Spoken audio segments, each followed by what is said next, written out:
Biff, starting with your cover album, of course, the obvious question is, how did you decide to release a cover album? Was it because of the pandemic? Because without live shows, it would be risky to release a proper Saxon studio album. Yeah, it is a pandemic album, definitely. We haven't played together for quite some time now, so yeah. We had the idea in August to maybe release something instead of a new Saxon album, because the new Saxon album's been put back to February, so we got plenty of time. So we thought we'll make something that's a bit fun, and make something that has a bit of a special meaning for us, like songs and bands that inspired us and influenced us. So yeah, that's what we recorded it in November and finished it early December. So it was very quick, and yeah. Unlike any other Saxon album, I think it was recorded and mixed in a couple of weeks or so. Yeah, it was done in a couple of weeks. I mean, it took us about 3 weeks from start to finish. I was producing it, so I was pushing things along fairly quickly because I like things to be live and instant. I don't like to dwell too much on the getting every little sound so perfect, singing 1,000 people choirs. So, and I did it in a stately home, a big estate, like a castle or a manor house or a chateau, to get that 70s feel, and it's really good fun. And you told me that there was something special about the place you recorded the album. What was special about the conditions, the amplifiers and all that stuff, the mechanical part of it?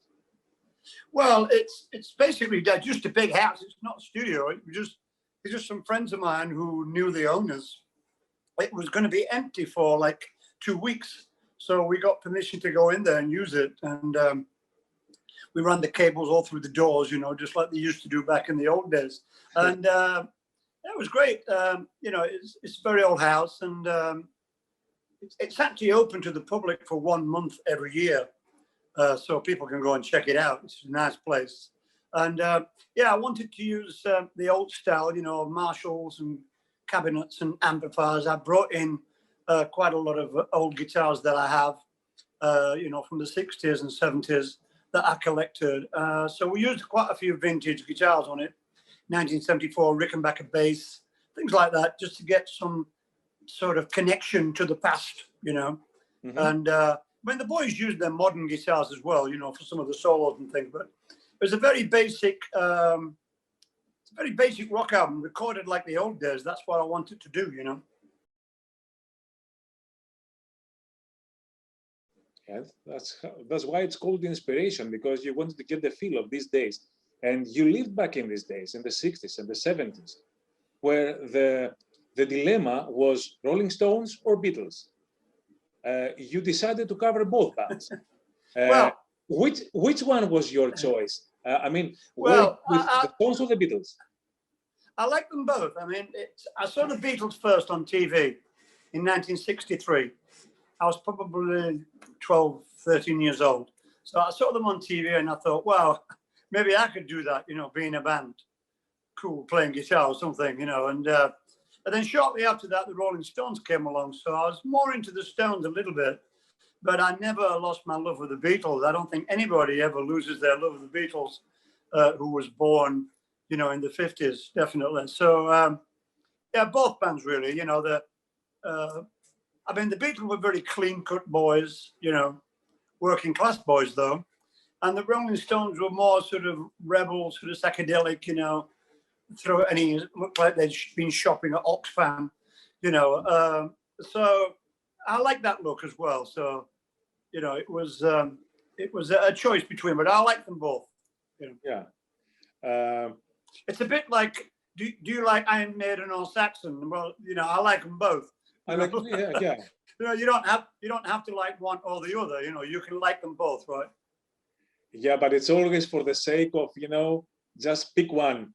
Like Maiden Saxon, Maiden Metallica, Beatles, or Yeah, Stone. well, I think the It's always picking fun. games. Yeah. Yeah, I think the picking game is a bit daft. I think people should just love what they love, and you know, not put things in pigeonholes. You know. Yeah. You decided to cover also a Black Sabbath cover. I mean, Yeah, that's quite an obscure choice to cover a yeah, but Crow. you have to remember this album. It's not a top 40 album. It's not like these bands' best songs. You know, it's not their. You know, we could have done a lot of bigger songs of those bands. You know, but it's all about bands and songs that influenced us and inspired us. And Black Sabbath inspired us, obviously.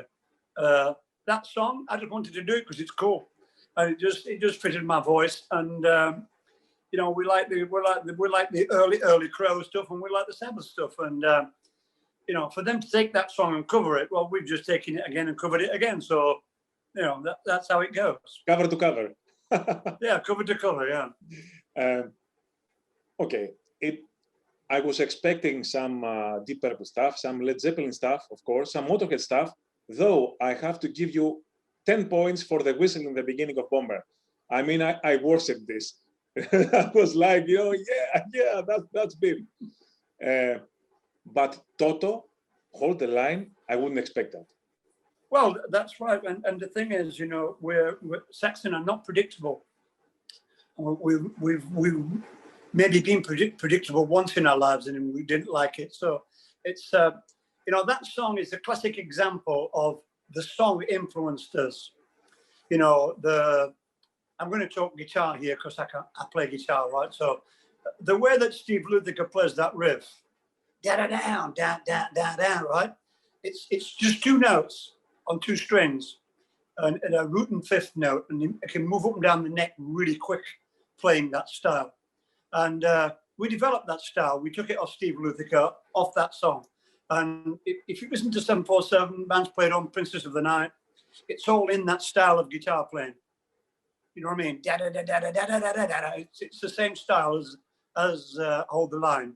So although the band probably didn't influence us, that song definitely got our juices flowing when we heard that riff.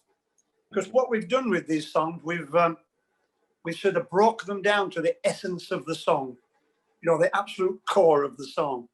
And then we've played it like that. You understand what I mean? It's like, Hold the Line. We've just concentrated on the guitar riff. We've taken away the piano, and we've taken away the more soul R&B singing. We put it back together based around the guitar riff, which is what Saxon do. And, you know, I sang it in a very hard rock style. I think it sounds cool, personally. Yeah. I mean, if I'd have thought it was a bit of a cop-out, you know, I wouldn't have put it on the album. Yeah. But I really like the version, you know, and I like to surprise people. Was it the most difficult song to sing in this cover album? Well, they're all difficult because all these guys that sang these songs were all like, you know, below 20 years old, probably, when they first sang them, you know, and same with the guitarists as well. So we have to approach these things with a sort of excitement, you know, which is why we play them very instantly live, because if you get too involved in the studio techniques of details, fiddling about with little things. So, you know, we sort of Speed King was quite a difficult song to sing because Gillan's got a great range, you know, Ian. But I thought it suited my voice quite well, actually, once I started. I've never sang it before. I mean, a lot of people wanted us to do Highway Star. And I said, no, I don't want to do Highway Star. Everybody does Highway Star. Speed King influenced me more in the style for writing Motorcycle Man and things like that. So Speed King for me. And I think people might pick me up on this, but I think actually Speed King is a better guitar riff than Highway Star. Mm-hmm. Highway Star is just a dagga, dagga, dagga, dagga, dagga. Speed King's got a serious riff in there. Yeah, what I really enjoyed in the album is that you have added the Saxon flavor to the songs where needed, without changing the spirit of the songs. Which was your initial purpose before picking the songs? Well, I asked everybody to have an ideas about what songs and bands they'd like us to, we wanted to do. And we had a lot of bands that we tried a few songs, but they didn't end up on the album. Obviously, there's hundreds of bands that influenced us from the 60s, especially the 70s. So it wasn't too difficult. We tried a few songs. We tried a Who song, and we tried a Uriah Heep song, and we tried a Sex Pistols song, and we tried a Kiss song. But I think these songs that we ended up with sort of were special for us. Mm-hmm. And perhaps they flowed better while playing them, because it's not only wanting to play them, but wanting to play them. But when you play them, you have to enjoy it. It has to fit your style. Yeah, I think you can hear that the band are having a great time playing the songs. Because like I said, we set it all up. We had the drums in one room, a big hallway. There's a documentary coming out soon about the making of the album, so people will be able to see actually what we did there. But we had the guitar cabs in the cellars, deep down in the dark cellars, and then we had the drums in the big hallway, and then me and the boys were in the library, which is like next door. So and then we had Jackie, all the cable running through into some silly little room, servants' quarters somewhere. So yeah, it was great fun. We all lived there, and the whole house liked it, because we were playing great rock songs in the house. They're like echoing across the gardens. It was good fun.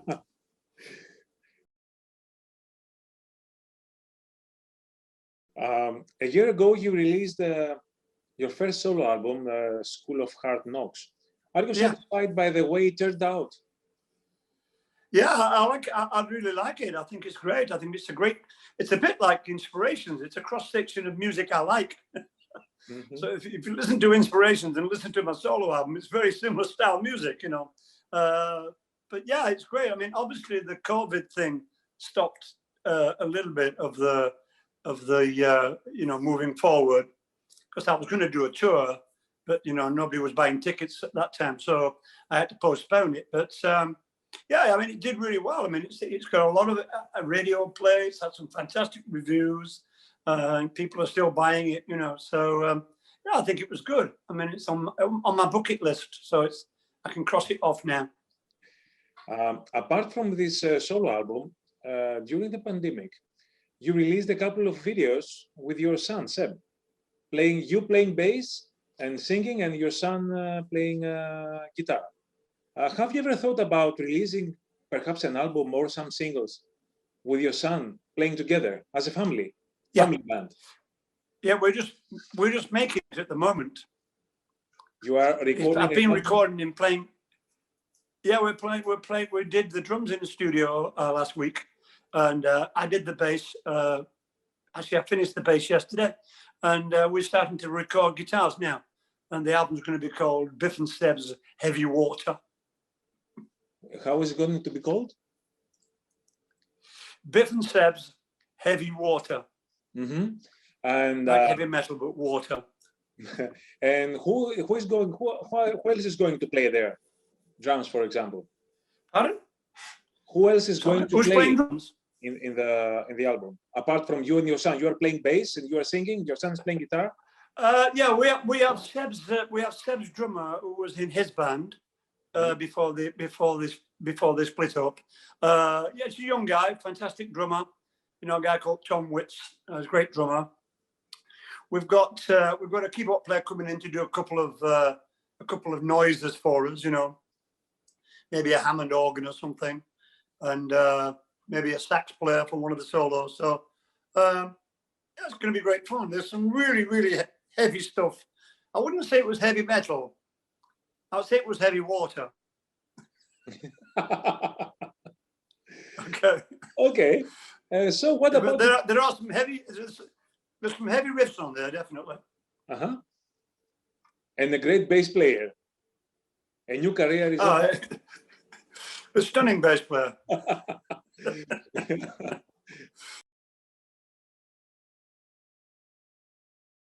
What about the forthcoming Saxon album? I mean, Yeah, that's going to be out in February. Mhm. And we've it more or less finished now. I mean, Andy Sneap's working on it. We've done all the drums and guitars and bass. I've written all the lyrics and melodies now. So I'm going to do that with my son's going to do that. Actually, my son's going to do the vocals with me. He's going to engineer the vocals because he did the Inspirations album. Sebastian, he recorded me on that as well. So yeah, you know, it should be pretty good. I mean, still sort of working from home a little bit, but yeah, keeping our fingers crossed. Yeah, let's keep our fingers crossed and hope that all things will be okay next year, so that bands can tour, people will be able to get out of the houses, because here in Greece, we send SMS in order to get out of the house. That's very strict lockdown over here. Yeah, I know. It's very similar here. We can't do anything here. The only thing we can do is go to buy food. You can pick up a takeaway, but you have to wait outside the restaurant. So there's nothing much you can do, really. You know, really. I mean, I suppose we're lucky in some respects that, you know, I'm a musician, songwriter, and I can, you know, do something, write songs and record. For a lot of people, it's very bad, you know. They're stuck in the house, really can't do anything. Yeah, and of course you have the inspiration, and you recorded a cover album, you recorded another album with your son, you have recorded the Saxon album. So that's creative. That's creative. And God bless you. Definitely. Yeah, I think you've got to use your time.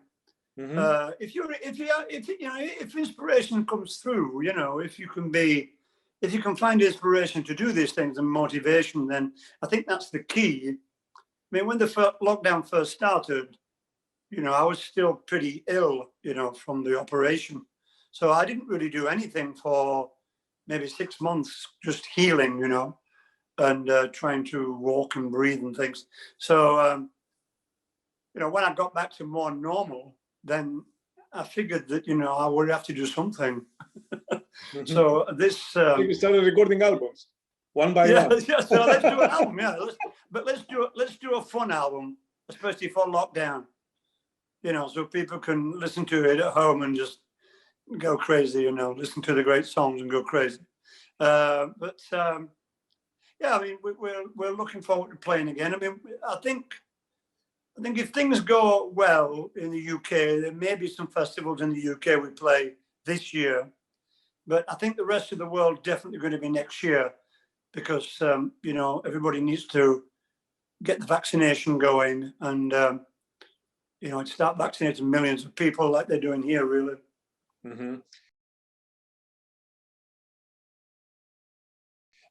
You mentioned before that Saxon had become predictable once in their career.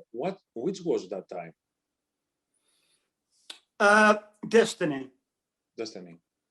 I think the Destiny album was, I don't know if people expected it, because it wasn't that good. So maybe it wasn't predictable. It was just not good, let's say. Well, yeah. I don't agree. It wasn't our best album.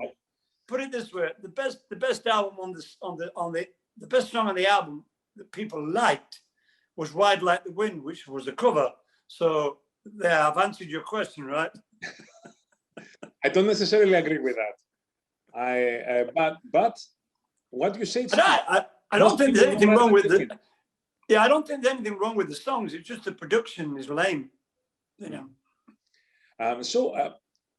Which Saxon albums were the turning points of your career? You can name 2 or 3, the turning points commercially or artistically. Well, I think Wheels of Steel definitely changed everything, changed the world for us, really. If you had to pick 3 albums? That's the first one of the big 3. And I think the second album would be Metalhead. Because Metalhead was a lot darker. And a lot of younger fans got into the band on Metalhead. And from Metalhead, we really haven't had a bad album, since we made that album. Totally agree with you. Yeah, I mean, Dogs of War was a great album as well, and Unleash the Beast was great. But from that period there, I don't think we had a bad album, and I think we've grown and grown our following, back to where it used to be, really, because of these newer albums and because we've constantly toured all the time, constantly toured. So people can rely on Saxon, and they always get a great show, because that's our most important thing. We're not bothered about being too posy or wearing makeup and things like that anymore. We're not bothered about that. It's all about the music, the power, the audience, and the passion, and all about the gig, and all about people buying into the Saxon legacy, to buy albums. That's what it's all about.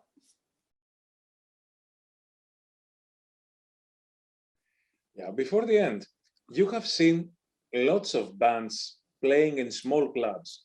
And was there any band that you saw them play in front of 100, 200 people and say, AC/DC. AC/DC. I saw AC/DC in a very small club in Sheffield in 1975, maybe? Maybe 5. And the first song they played was Problem Child. Okay, got your point. So that's one of the songs on the album. And there was like 50 people in there. And I took the band down. I said, look, we've got to go and see this band. And we've never heard of them. I was like, look, we've got to come and listen to this band, because I love them and they're great. And, they just play great riffs and sing great choruses, And we went down to see them. And I think it influenced us to write riffs like Wheels of Steel, things like that. So, yeah. Do you think any band nowadays stands a chance like this? Start from small clubs and become not like AC/DC, but who knows how big? I think it's possible. There are some bands that come from, very, very humble beginnings to being quite popular. Bands like Rival Sons and bands like that came from nowhere, and quite a few English bands like Massive Wagons and things like that that are doing okay. It's difficult. They need to find a song or a sound that people love. Metallica did it, Nirvana did it. You know what I mean? You just have to try and be original, really. Be truthful.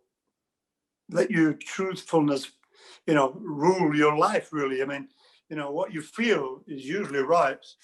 Don't try to copy people too much, but try and bring something. It's very difficult because it's been done so many times. But every 10 years or so, there's always a new genre comes out of the rock, metal, grunge, or whatever. But it comes around. I mean, there's a lot of punk revival bands in the last 5 or 6 years, I think. That are doing quite well. They're rock bands, but they're young punk bands. So, like bands like Blinders and Slaves, things like that. They're young bands playing sort of punk rock, so that's quite a big movement, Fantastic. Biff, thank you very much for this conversation. Yeah. It was very, very nice to see you in such a good mood, with a laugh, with a smile on your face, especially during this pandemic.